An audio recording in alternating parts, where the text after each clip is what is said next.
Hold on, that end of that video caught me off guard.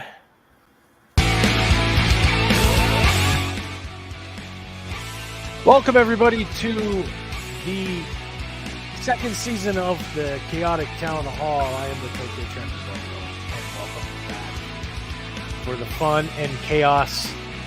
Gonna have a full panel this week, so just a couple of my other co-hosts will be joining us later on during the broadcast. But I want to give a shout out to everybody in the chat that's here right now at this very moment. We got John DeMarco in the chat, who will be joining us shortly, I do believe. And we have Stephen Mulvey, also known as Mr. President, with us. And Janet from Another Planet is also in the chat. Positive Candor, welcome. Thank you for joining us. And on our panel, we have part of our Legion this week. He's going to be taking us through our journey. Go ahead and fade out our music and do some introductions here. And we're going to go, pardon me, we're going to go ladies first today.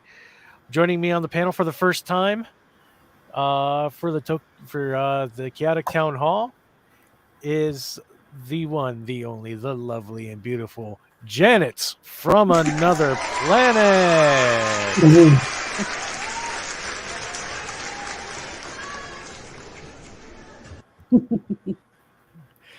And also joining us is my Jeopardy opponent, and also a wonderful friend. Very, very, how do I say, knowledgeable in his Trek lore, and very funny, entertaining gentleman from all the way on the right next to the True Down Under from New Zealand. Give it up for Mr. President. that was a very gracious introduction, Togi. Thank you very much. And I consider you a very good friend as well. Indeed, sir. Before we carry on, just before the stream started, I was trying to help out Janet with a technical question.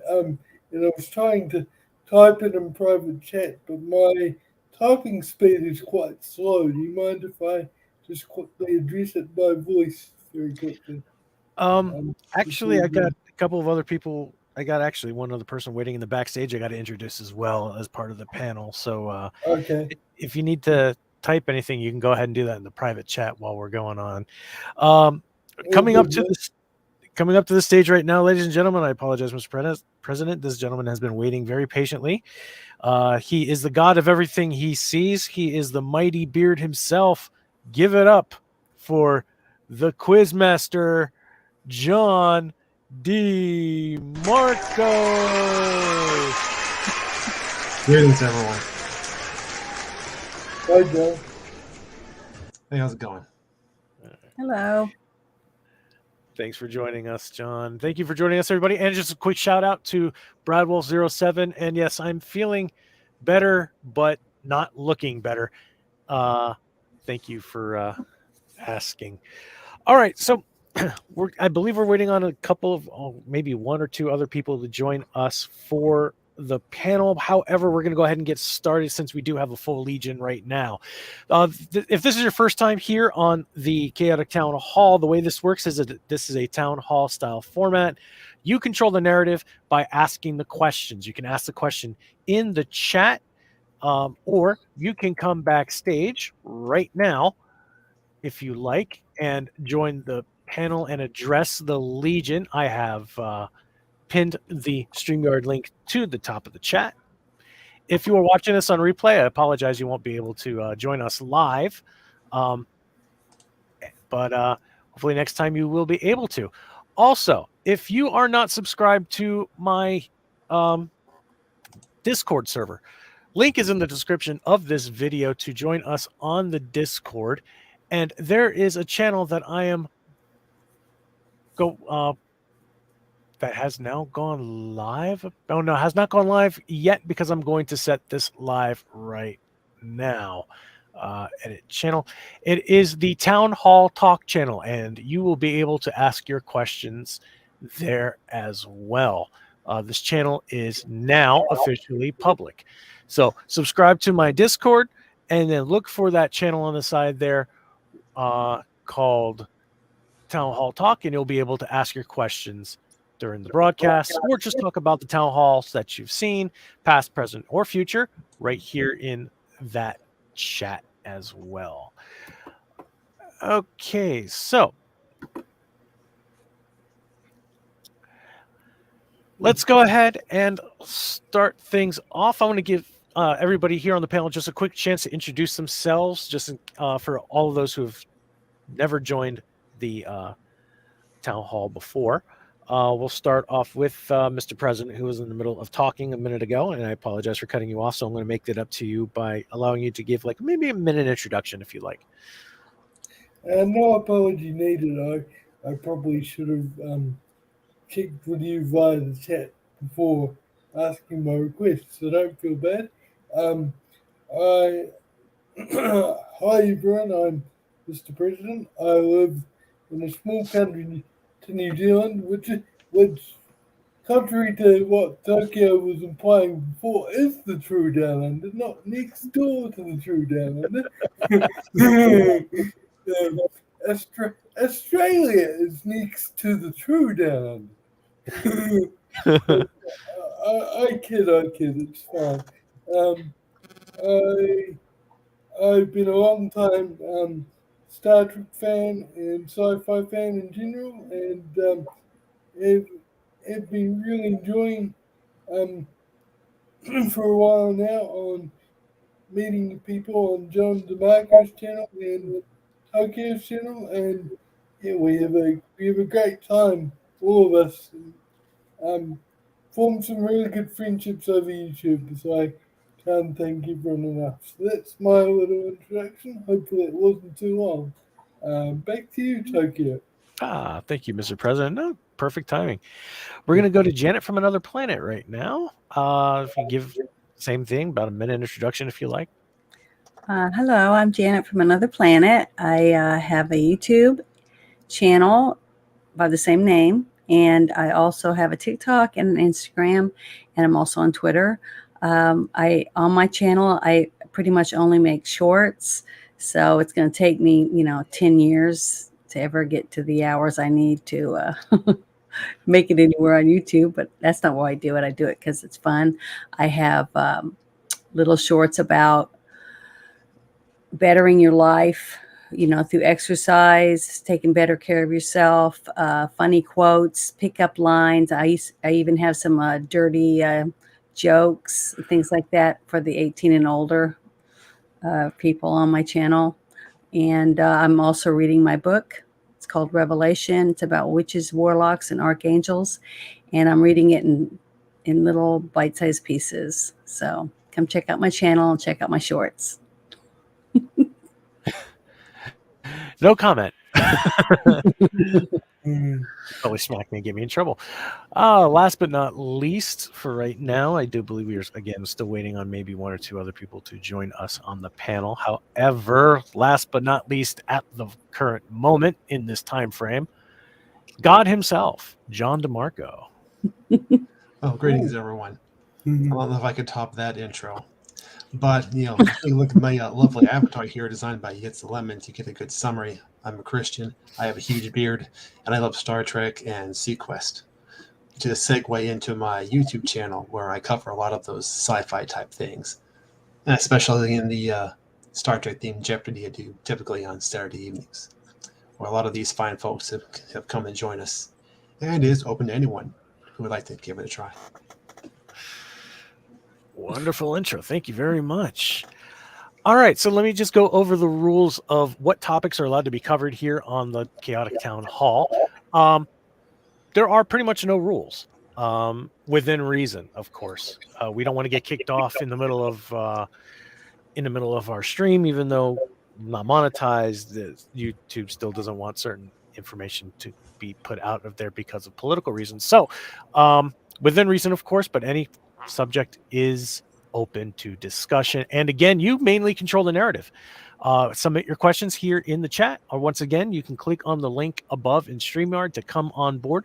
And when you're on board and talking with us, please, we'll give you a 2-question maximum, and then you'll be able to address the Legion panel. I am simply serving as host, and my Legion panel will be the ones addressing your questions. Barring any of that, I have I have 3 set topics that we can talk about. And if you're short on questions, you guys can submit your questions based on those topics once they get going. And that's pretty much it. Be respectful of everybody else's point of view. Please don't be abusive. But and also, if you disagree with somebody's opinion, you may disagree with that perfectly. Just again, don't be abusive, and we will have a great time. Attack the idea, not the person, please. All right. So I'm going to turn it over to the chat for just one moment. Is there anybody that is observing at this time would like to address the Legion? Please submit your questions now. You can do so there. Again, you can come on board to the StreamYard and show yourself live, or you can chat with us on our Discord channel.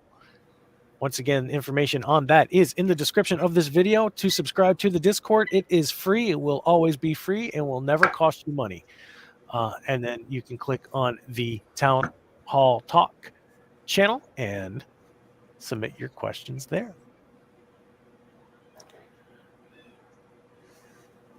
Okay. All right. So let's go ahead and start our first default conversation. I'd like to talk about the national inflation crisis, not national, worldwide inflation crisis. We're not going to talk politics about this. Basically, I just want your opinions on your personal experiences. For example, hold on. We are not doing that. We are going to step aside. Thank you, Brad Wolf, for our first topic. One of my favorite alien races in Voyager, even though we saw them for all of 10 minutes by Voyager time. I would love to hear everyone's view on the Vaadwaur from Voyager. And that'll be our first topic. Let's talk Vaadwaur.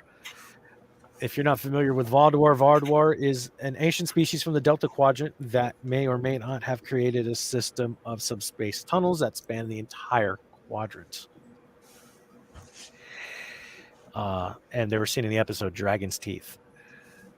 So I will give it to the Legion. Hadouken, it's all yours. Well, I have to admit, I haven't watched that episode in a long time. But yeah, I remember, of course, the bit about the subspace tunnels.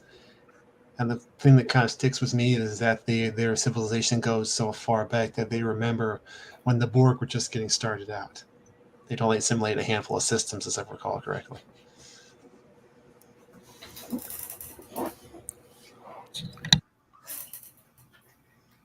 Janet or Mr. President? Anybody? I was going to get up and go get my manual, but to look them up to make sure it's the right thing that I'm thinking of or not. It's been a while since I've watched the Voyager, so I feel bad because I didn't bring my book over here to my desk. So is it okay if I get it, my manual? Yeah, and I'll just... Star Trek manual? Hold on. Yeah, we'll slide it over to Mr. President while we wait. I'm not in... I'm in much the same position. I haven't watched an episode in a long time, and I can't really recall them, so I'm going to have to look them up on Memory Alpha. Sorry to disappoint, Brad Wolf.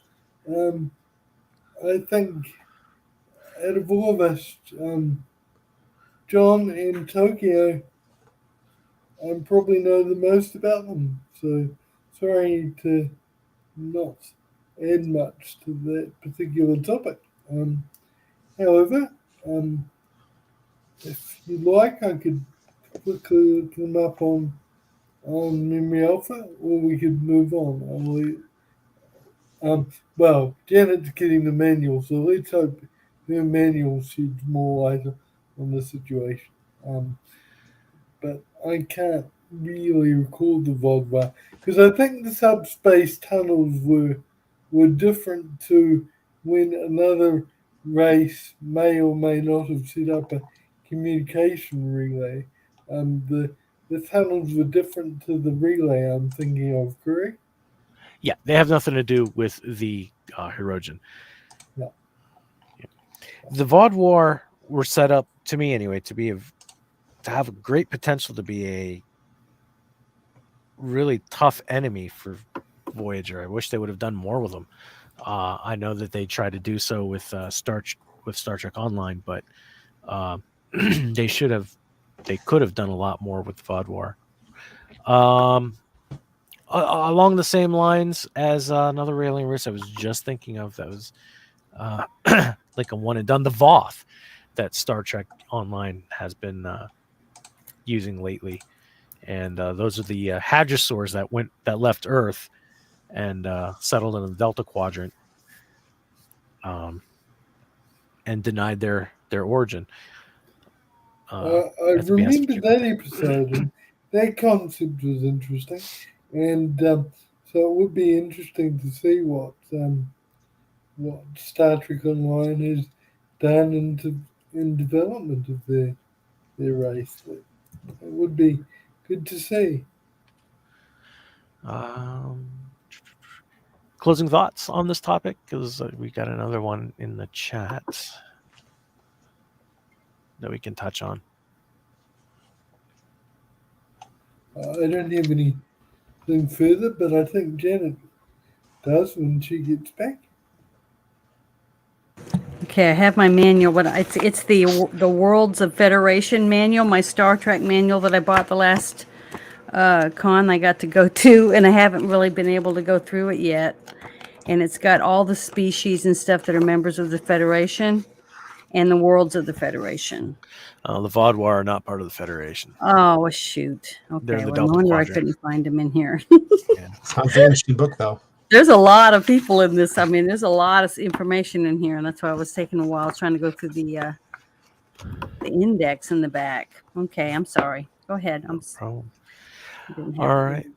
So this one's not necessarily a question, but a statement of fact, and kind of a sad day for entertainment. From Positive Candor here, Kevin Conroy and Gallagher both passed away today.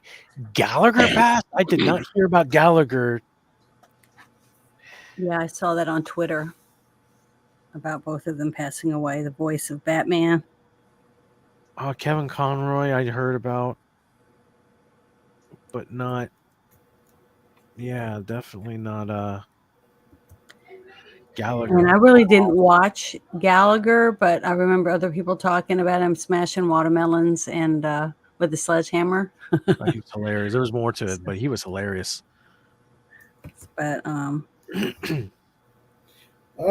never seen Gallagher, but Janet?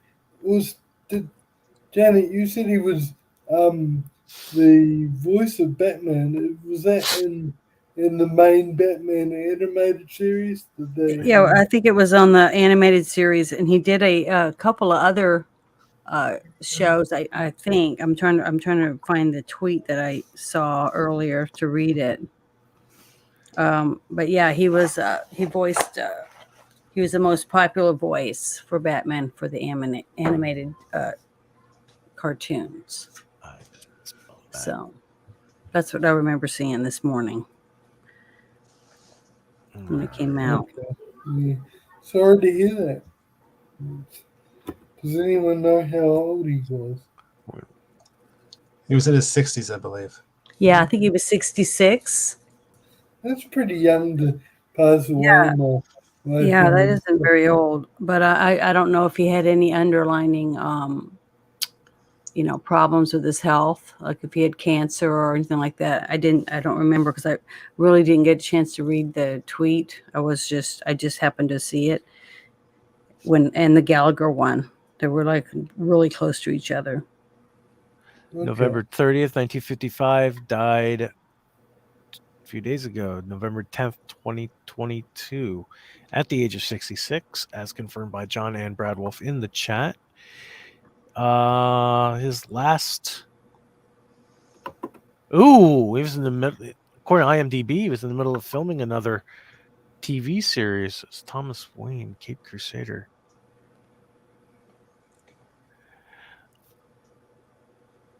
Yeah, I loved Batman the Animated Series when I was growing up, so I was really sad to hear when he passed. Yeah, I love that show too. It was a great series. I always wish that I could stream it because I believe that Amazon and the Amazon Prime in the US you can stream it, but not Amazon Prime in New Zealand because of silly geo blocking. So I was hoping to stream it to relive my childhood memories. He was the main voice of Batman in almost all things animated throughout time, apparently. Wow. Okay. Well, that's really sad. Well, I mean, it's sad regardless of what he was in, obviously. But I know exactly who you're talking about. Yeah, there's quite a few. I mean, thousands and thousands of tweets, all related to his passing, with different pictures of people's favorite scenes from the different cartoons and the other animated series that he was in. I was trying to find the names of the different ones, but I can't seem to find that same tweet I was looking at because there's thousands of them on here. Yeah, it sucks that I can't find that one. I wish I'd bookmarked it. Yeah, and quite a lot of credits. Yeah, he's got a lot. And Brad Wolf, I'm going to highlight this as well from Brad Wolf. So did some volunteer work, and some people were genuinely surprised when the nice guy talked to them and heard Batman. Oh, wow. Yeah. Well, may he rest in peace. Yeah, indeed. Closing thoughts? Well, he'll forever be remembered. I mean, what better legacy to leave than knowing so many thousands and thousands of people loved your work and forever in their lifetime, and spreading it to their children, talking about the voice of Batman to them, being able to share that. I mean, not very many people have that type of recognition of something that made them feel, good about heroes, which is right now we don't have that many of. So to have that legacy, I think, is a very good distinguishing thing for his legacy. For all the people that loved reading comic books and then getting to have a voice put with their hero that they liked and enjoyed watching over and over again. Yeah, sorry to cut you off before, Jenna. My apologies. I completely agree with everything you said, and I think it's sad that he died so young, because I personally think it's sad when anyone, say, less than 80 years old dies. But at least, as Janet pointed out, at least he may have died young, but he's got such a fantastic legacy that he left behind, and the charity work as well sounds amazing. And as Brad Wolf said, imagine the joy in the people's hearts receiving that charity work, particularly if they're young children watching the show, and then suddenly hearing the voice of Batman, when a nice guy's helping you out. That must be so cool, Okay, John? I couldn't say it better than everybody else. I just want to add that whenever I think of Batman, he has Kevin Conroy's voice. Nicely said. Indeed, yeah. Whenever you read the comics or read a novel, that is the definitive voice of the Batman. Yep. Definitely. All right, so Kevin Conroy, rest in peace. 1955 to 2022. All right. So while I'm monitoring the chat and all other forms of communication for the next question, I'd recently gone to the United States and come back, and I noticed when I'm here at home watching the news about inflation and everything, I'm always thinking in the back of my mind, oh no, at least it's still not as expensive as Japan, da da da da da da. And then I got home to the United States, and everything is massively marked up in price, and it is such a shame to see. Um, and I saw a lot of people who probably weren't on the streets before, now on the streets in like California, where I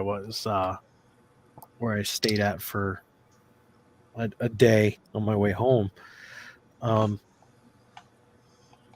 Just outrageous gas prices. I think I took a picture of something that was like $7 a gallon. I couldn't believe what I was seeing.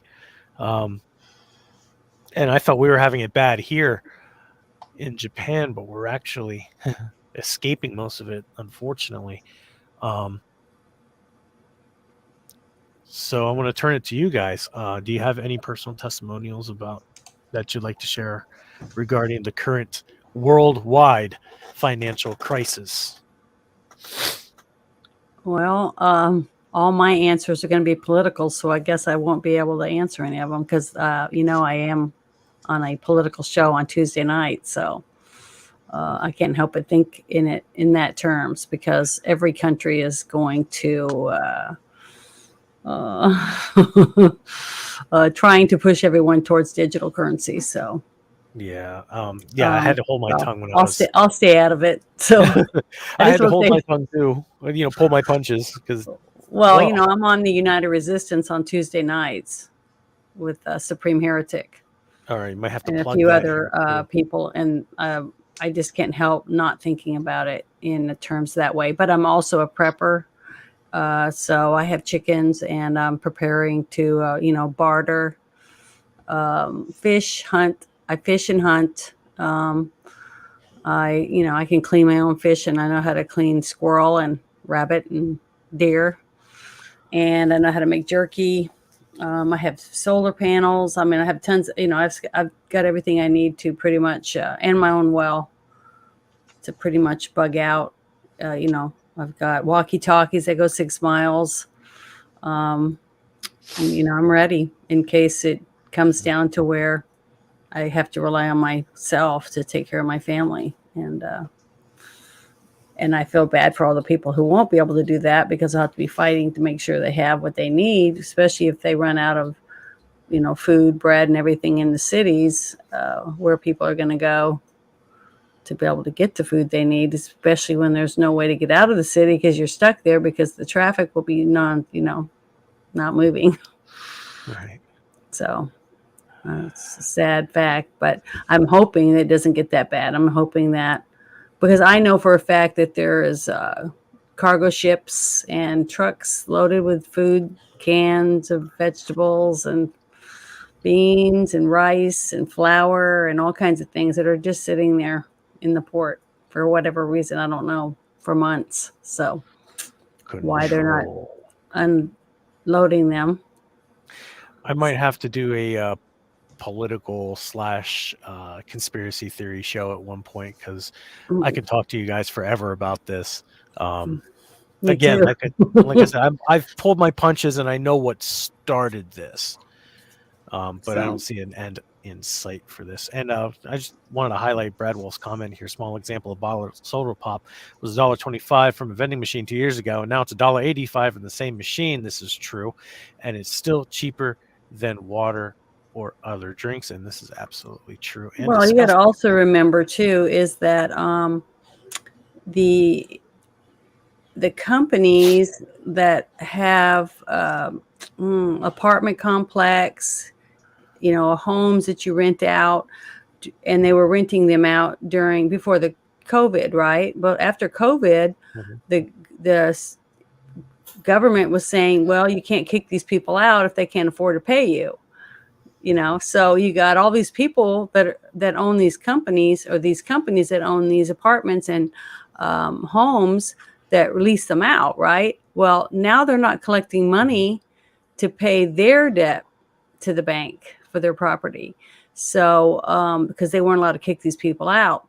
So it hurt the economy really, really bad in all different levels due to the fact that the banks were hurting because they couldn't collect the money, because nobody had any money to pay because they couldn't collect it from the renters. And then if the renters didn't have they lost their jobs due to the fact they were sick, or they died, or they were, didn't get the vax, or whatever it was, it was just a huge dump of people not being able to work. And it just hurt the economy from the inside out, basically, because if they were not able to pay their rent, okay, and they didn't have a job, then they couldn't pay anything, and they couldn't get kicked out. So there was no way for them to get out of their problem. So now you're seeing a rise in people not having a place to live, or having to live in their vehicle, because once the rights were given back to the people that own the properties, they kicked them out to rent them to people that actually still have a job. So that's what we have. We've got a huge rise in the homeless people. And it's not just homeless one person, a woman or a man. Now it's whole families. You got whole families of people living under bridges and in tents and things like that. So I don't know how we're going to fix that, especially if we can't get the economy going again. So I'm trying not to be political. I'm just trying to talk about the facts. And folks, this is why this is called a chaotic town hall. We don't have a specific theme. Well, it's just sad. I really feel bad about it. And see, that's why I've been trying to tell people, if you have a skill and you can sew, or you can, cut someone's hair, or you want to do yard work, or different things like that, or housekeeping, things like that, and you have friends in the neighborhood, I'll say, hey, I'll come over and I'll sew all those holy jeans and shirts that you said you had, blah, blah, blah. And if you'll, give me, a loaf of bread and, some chicken, or what, you barter, you pass things to each other and help each other out by helping each other do things. It's things like, I remember when I was a kid that I used to do with my parents in church. We would draw a name and we'd go over and we'd clean the windows or clean the gutters on the lady's house down the street. We did nice things for other people through our church to teach. My mom thought it was good for us because it would teach us how to be respectful of others, and to actually care whether or not these people had things done around their house that weren't able to do it. Well, so to me, this whole thing, if you would look at it that way, that to get to know your neighbors again, if you live on a cul-de-sac or a street and you have an elderly couple down the road and they're not getting out or not able to do things, you could go down and help them with their yard. And maybe she might be able to help by sewing or crocheting you a blanket for the winter, or making you a robe to wear. If you don't talk to each other and find out what your skills are and what you have to offer, then you're missing out, because you could learn something. Maybe they could teach you how to crochet or how to knit, or sew on a sewing machine. There's tons of things. Or a gentleman might be able to teach a younger person down the street how to change a tire on their vehicle, or how to change the oil in their vehicle. I mean, there's tons of things that we can do to help others learn something that maybe they don't know, in help of somehow of a trade, instead of having to spend money. And it's also knowledge that you can carry on to the next person you might need to, like pay it forward type thing. Sorry. I love to talk, and I'll keep going if someone else doesn't interrupt me. So, but that's what I think we could do to help each other in this era that we're in right now.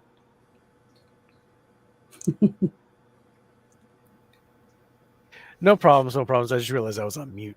Let's slide it over to my silent partner, John. Yeah, I'll slide it over to you and get your 2 cents plus tax. Well, I don't have that much to contribute. However, I think probably the worst thing on my end is the increasing gas prices. It kind of puts a damper on you want to make a trip somewhere. So a lot of times I'll just say, you know what, I don't really need to go to this place. I think I'll just stay home.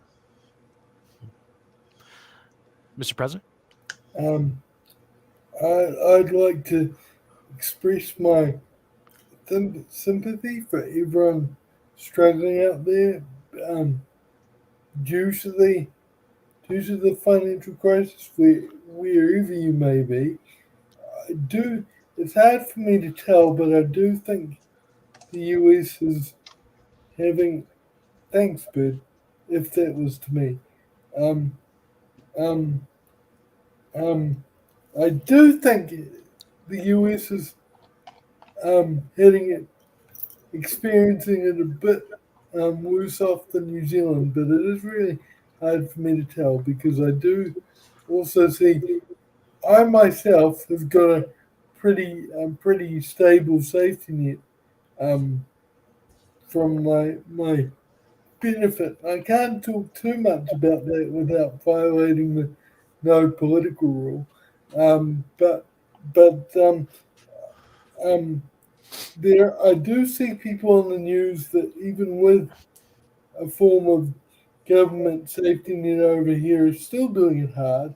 Um, but their support might not be up to my level because I already received support for disability anyway. So I guess I could say I'm a little bit sheltered from it, but I try to think beyond my own sphere and have empathy for people that aren't in the position I'm in. Um, we hear on the news in New Zealand that there's um, huge petrol hikes too. I don't drive a vehicle, but it must be really hard for those people that have to drive a vehicle to go to work. And I have sympathy for people in the US that and other countries that don't have as much of a safety net as people in New Zealand do.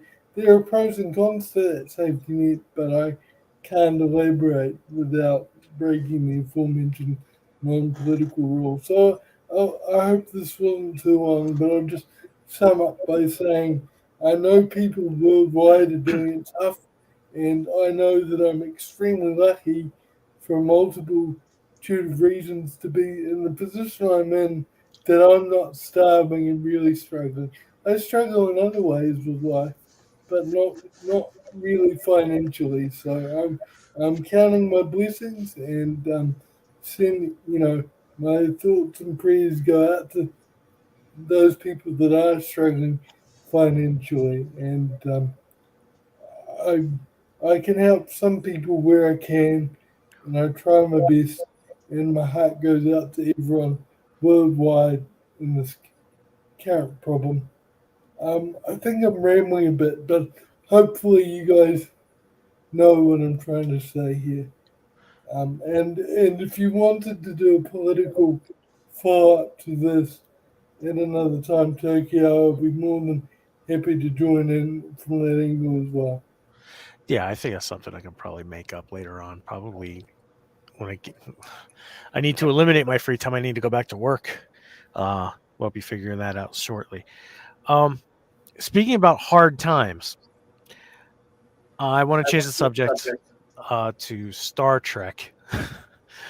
Inflation, hard times, Star Trek. And I mentioned in somewhere, I think it was on Discord, that I remember a time where there was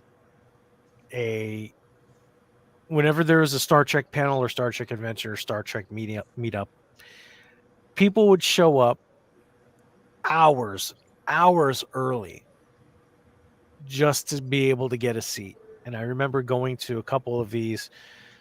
There was a couple of lectures at the library where I was at, and then there was like one Star Trek lecture, but everything else before that was all about all different types of literature subjects and things like that. And then I sat there through about 4 or 5 of these lectures, waiting for the Star Trek lecture, and I probably wasn't the only one there waiting.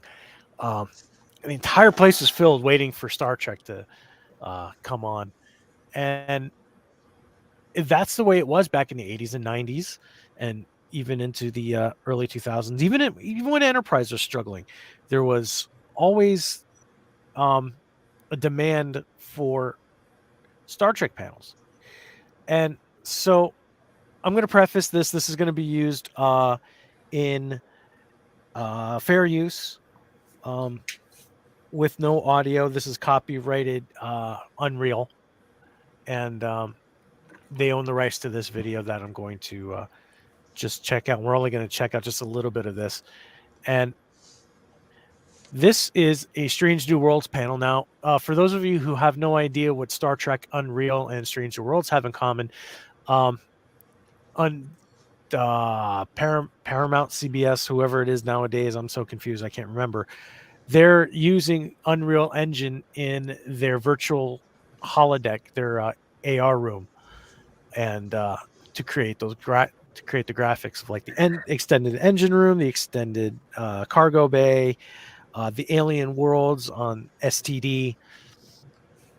So imagine my surprise, and as you can see here in this video, go full screen so you can see it, how many empty seats there are.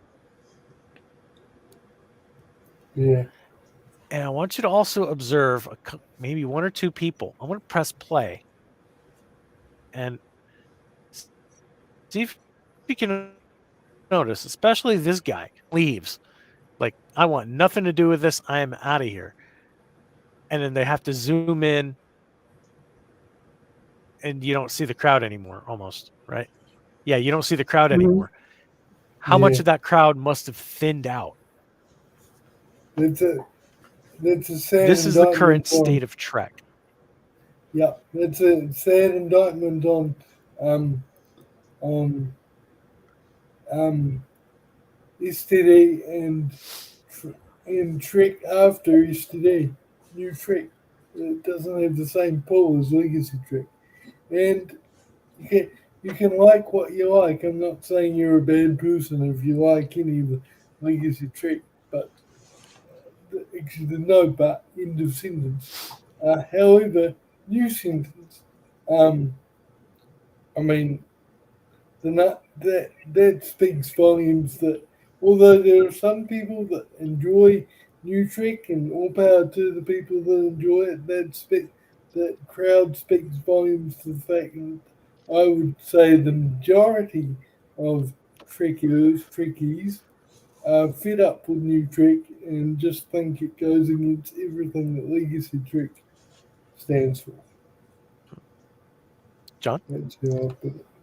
Oh, I agree with Mr. President. I think the Legacy's Trek inspired people, but New Trek, for the most part, doesn't do that. And that's probably has a lot to do with it. Of course, I know there's lots of problems with New Trek that we could talk about all night, probably. The lack of respect for the Legacy is a big one, I think. Yeah. Is it my turn? I started watching Star Trek with my dad. It was reruns. He would show me and he would talk about it. And all I could think of, I had 4 sisters, so I was like a tomboy and I hung out with my dad. And he was really into anything sci-fi. So he would, take me to different things, and we would go to the movies or we'd watch it on, television or whatever. But I remember watching Star Trek, and the first episode, and I think it was Pike that was in it, Captain Pike. But I remember watching that and thinking, the whole thing about being broke down into a million pieces, just like on Willy Wonka and the Chocolate Factory, and being able to put back together in a starship. Okay, travel everywhere and meet new entities from all over the, as far as you could possibly go. And I just thought that was this, I can't even explain what that made me feel like. And it inspired me as a kid to want to go farther, to be able to maybe be an astronaut, to be able to one day go to outer space. I don't know. I can't explain it any different than that, but it made me want to learn more about the solar system and the planets and stars, and made me love science. Okay, so science was the most important to me in school. I wanted to learn all about how things worked and how where energy came from, dark matter. I mean, just everything. So it was inspirational to me as a girl, even though and I didn't feel like anyone on the show when I watched season after season after season with my dad. I didn't see racism. I didn't see sexism. I didn't see any of the things that they say is going on every day in the world when I watched this show. I don't remember it not having a variety of people. It was and people were good to each other. I mean, you had evil people that stood out because they wanted to kill somebody because they thought they didn't like the way they were running things or whatever. But basically, everyone was equal. Everyone had a job. Everybody did their job, and they were trying to help other planets, be successful and learn and do all those things. So to me, it was very inspirational. And Roddenberry had a basic like blueprint on where and what he thought and where he thought his stories should go. And when they did the second generation, I thought it was I thought they did a great job at getting Star Trek to keep going, with this good characters and good stories, a little bit quirky that made you, I don't know why. I don't know what the quirkiness, why it's so important to me. But even though it wasn't like the CGI and all the phenomenal stuff that you have today, it helped you use your imagination, I guess. Maybe that was it. Just like reading a book or something else, you have to add and fill in the little gray areas with your own imagination. And I loved it. I would dream about it. I would want to dress up.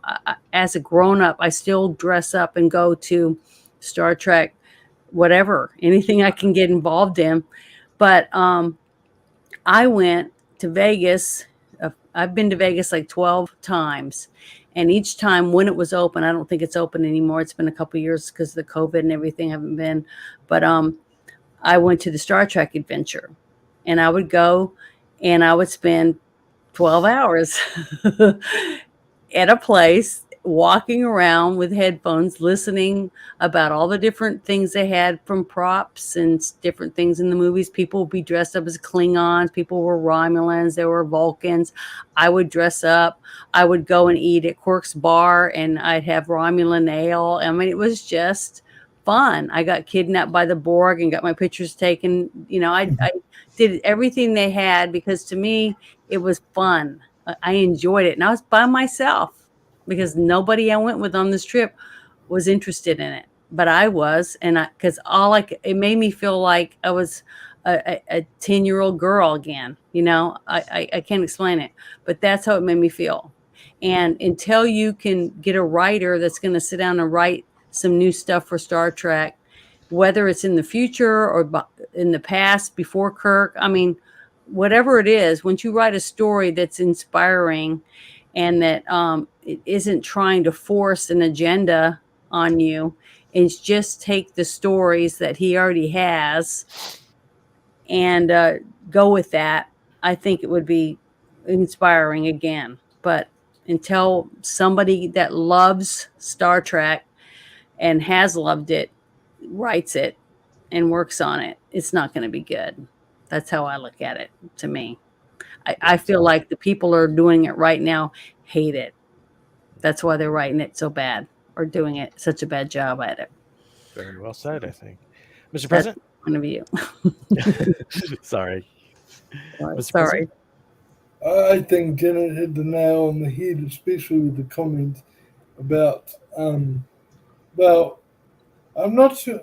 One thing I might slightly disagree with is I I'm genuinely not sure how much Roddenberry deserves credit, because there's some people that say he didn't develop as much as other people um, like Gene Alcoon, I think I'm getting his name right, developed.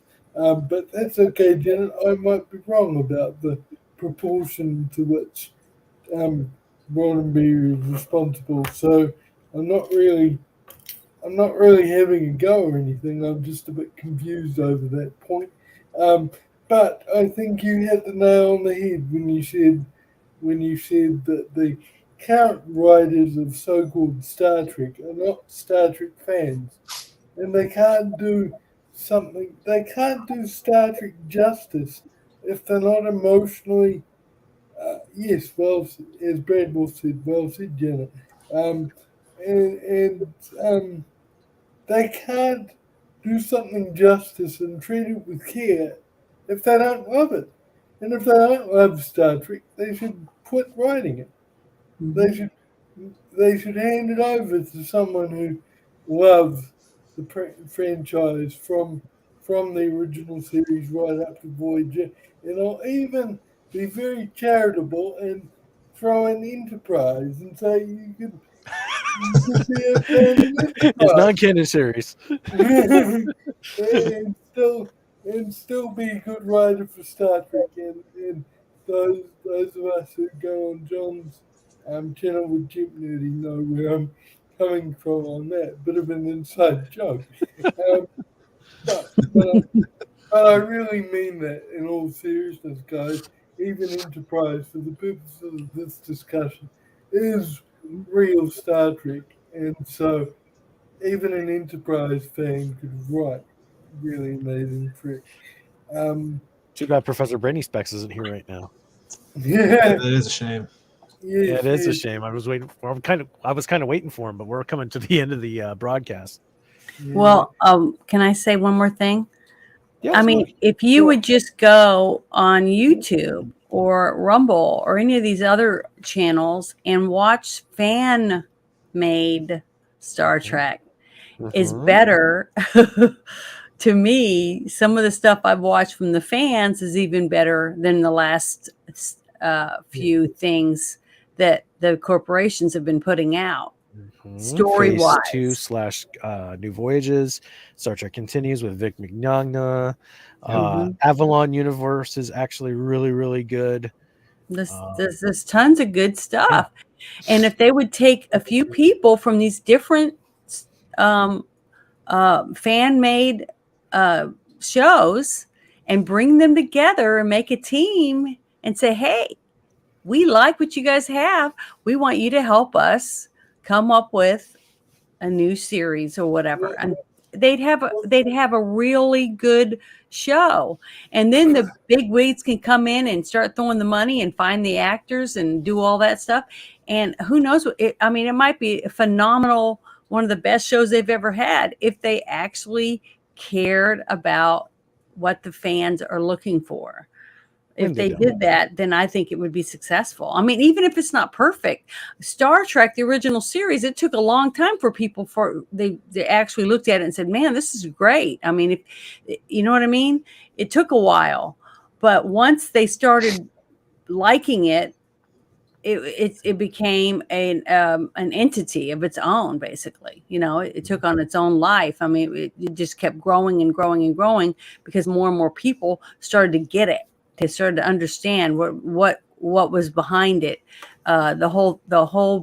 I don't know. I don't know what the word is that I'm looking for, but the whole concept of it, the thought of that one day that we could be like that, in our future, and have everybody be free, everybody be fair, and everybody be, wanting to better humanity and any other race that they encountered, the betterment of life. And I just think we could do that, and that was a really good premise. I just wish more people felt that way. I think bringing in the fans like that would be a good way to get some good Star Trek again. But I think by and large, the production studio doesn't want to make good Star Trek, at least not in the sense that we're thinking of. They want to make product for modern times, as they like to say. It just happens to have a Star Trek label on it. Yeah. Well, The way I see New Trek right now is kind of like if you go back to the 90s and you see these the original era of reboots where they're rebooting 1940s 1950s sitcoms and stuff like that. That's the way I see Star Trek now, and the way those shows back in the 90s treated the source material was appalling. And I carry on that same feeling watching New Trek, and I'm kind of holding out hope that something's gonna give. That's gonna be We're gonna get something good, but well, when they no. sell it to someone else, then they'll get something good, because someone that wants to purchase it because they from them is somebody that more than likely, you'd think, when someone says, oh, we're going to buy this, we're going to do that because we want to take it higher than it was before, and then nothing. It's just sad. But I mean, we got a great show, The Big Bang Theory, and when Big Bang Theory came out, and it had stars that were in a Firefly, and they had different people from Star Wars, and they had different people from Star Trek. They had the whole thing about the DNA from the napkin from Spock, with Leonard Nimoy. I mean, it had great episodes, and it made people like me, that's been a nerd my whole life, as far back as I can remember, it made me feel like there's hope for nerds. Nerds are awesome. There's nothing wrong with being a nerd. Nerds are interesting, entertaining, fun. They can be good looking. I mean, we can have it all, but it made me popular again because I'm a nerd. And when people see whenever I've had people come here for like putting in my cable and things like that, and they see my stuff, they're like, oh, wow, you got some really cool stuff. So everyone I've ever met has a little bit of nerd in them. Yeah. A little bit of geek, or whatever you want to call it. So you can appeal to everyone. Even the normies have a little bit of nerd in them, or a little bit of geek in them. So if you can just get geeks to be the ones to write the stuff and then build around that, I'm telling you right now, the normies will like it, just like any of our comic book movies or anything that we've made. Not me, but I mean geeks. Have come out with all these comic book movies. They're huge successes, and it didn't become just a huge success just because geeks and nerds went and saw it. It was big with normies too, and because it was entertaining, and they did a good job at making it fun, entertaining, and lifelike, and making it bigger than life. And when they did that, it brought people in. But people don't want to go watch a movie to be told how to live your life or whatever. They want to go and be taken away from their life for a few hours. And that's the difference, I think, if they would start just doing it as entertainment again, instead of trying to teach us that we don't know better, that we don't know what we want in our lives or something like that. When they stop doing that, stop preaching to us and just make it entertaining, more people will start enjoying those type of things again. And maybe we'll start getting our comic books and our Star Trek and Star Wars and other great stuff that we've got sci-fi wise. Bring it back and let us breathe new life into it, and have new young nerds coming out wanting to say, wow, one day I'm going to write a book, or I'm going to write a comic book, or I'm going to do something about going to this planet or that planet, and make their own. But have kids that want to do it because they're inspired by something they see with their parent or with their siblings, and see what happens. But use your imagination again. Indeed. Very well said. And on that note, we're going to go ahead and go for some closing statements. I'm going to give everybody about a minute to do so, because we are at the end of our broadcast time. So I'm going to start with Janet, actually. Well, I just got through saying basically what I feel about it. I just feel like it's something we're losing. We're losing real sci-fi. We're losing what sci-fi was supposed to be in an agenda that some company or big wig of a CEO from somewhere wants to see. Well, I don't like that show because my wife used to like it, or my mother-in-law hates this thing, so I want to make it more like this. Things like that. Instead of looking at it and saying, "Wow, I used to love this Hulk when I was a kid. I would love to see a really good authentic Hulk movie, or event, something like that." Instead of doing that to it, just let it be what it was meant to be: fun, entertaining. Take us away from it all for a little while. Once we see that again, then I think that it'll be successful. They don't have to worry about it making money. It will make money because people will want to watch it. Right. I completely agree. I'll shut up now. No worries. But we are going to wrap this up in a couple seconds here. So, Mr. President, final words. If I may, I know it's a bit of a weird direction because it's returning to a previous subject, but I was thinking about what I said before about my fortunate position and my safety net.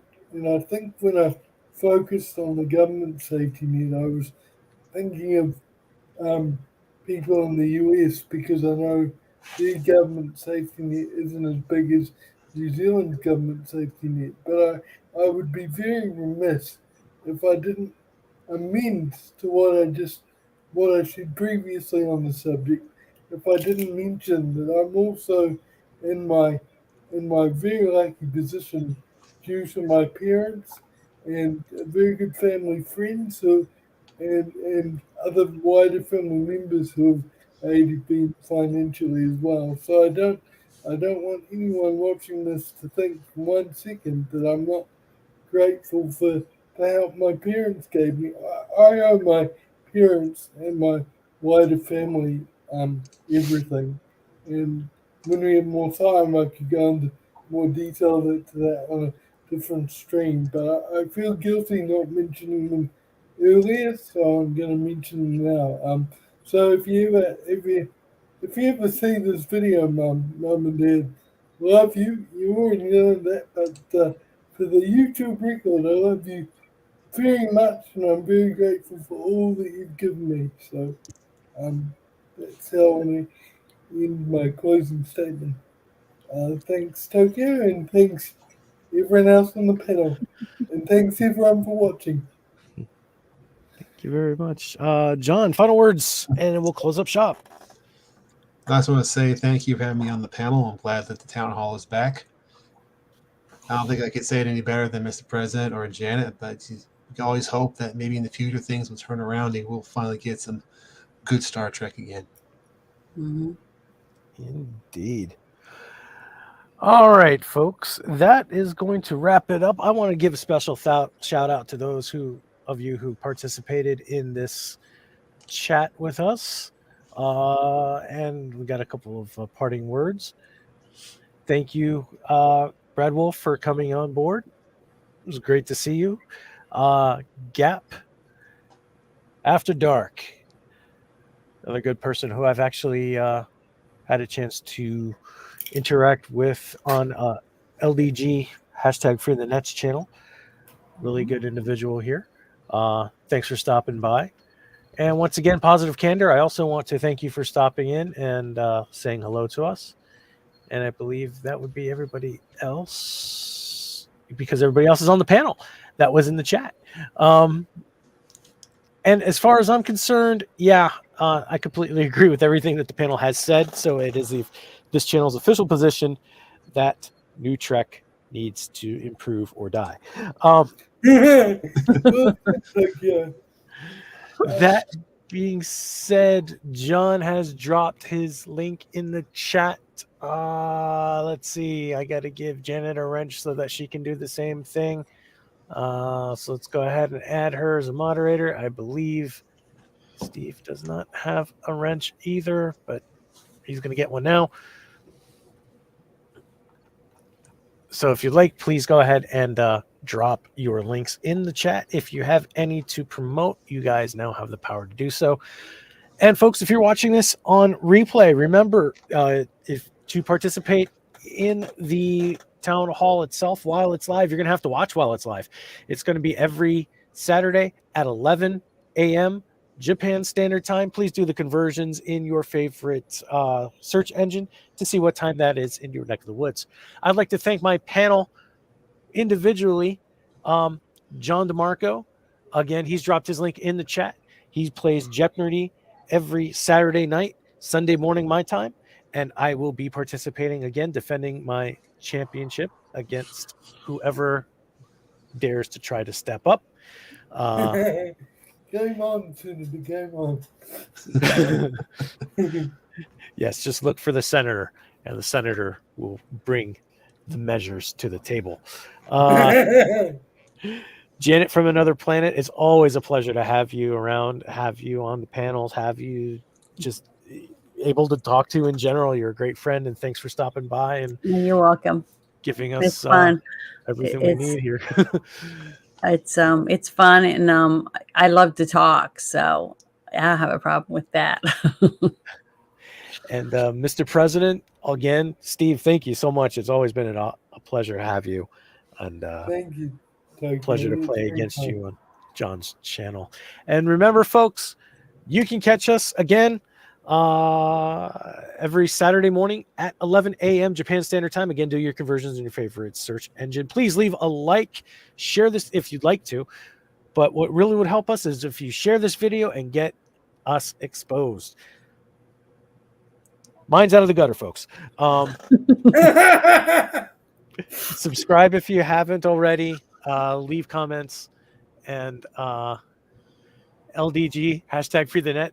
Speaking of which, I'm going to highlight your latest entry here. Thanks for stopping by, even though you're right at the end of it. Hit the bell notification so that we can get on top of all the mainstream crap that goes up on your home feed as well. All right, folks, that's going to do it for me. I am the Tokyo Trekker. Thank you for joining us for season 2 premiere of the Chaotic Town Hall. We'll have more coming for you in the next few weeks. And please, to stay notified about what's going on, please subscribe to the Discord server. Information on that is located in the description of this video. It is free. It will always be free. There is no strings attached. There is no hidden fees. You pay nothing, and you will enjoy the great company of everybody here on the panel, whoever participates in the chats, as well as staying up to date on everybody's activities on the interwebs, and just have a great time for conversation. Thank you for joining us, everybody. And until next time, Jolan Shrew. Good night. Good night.